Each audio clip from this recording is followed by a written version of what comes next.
Yo, what's up? This is Chris Seba Tattoo at samahan nyo ko sa aking panibagong session. Here we go.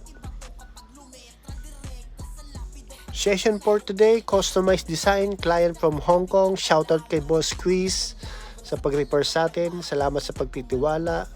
Yan, back to session tayo. Yan, nakaka 2.5 hours na kami yan.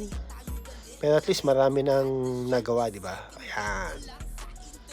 Tapos, nag-apply na ako ng NAM cream kasi ang project natin is wraparound lower leg.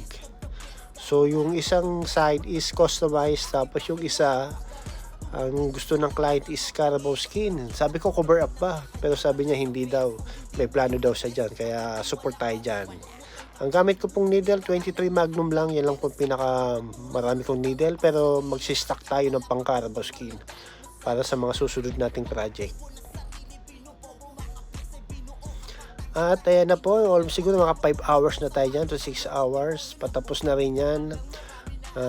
Panay break naman yung client. So pag nagsasabi siya ng gusto niya mag-break, sige, binibigyan ko siya para at least ma-less pain siya, makapag-relax. At ayan po ang project natin. Lower leg wraparound project. Almost 7 hour session with NAM cream. Kaya maraming salamat po sa pagsama sa akin sa susunod na session. Thank you!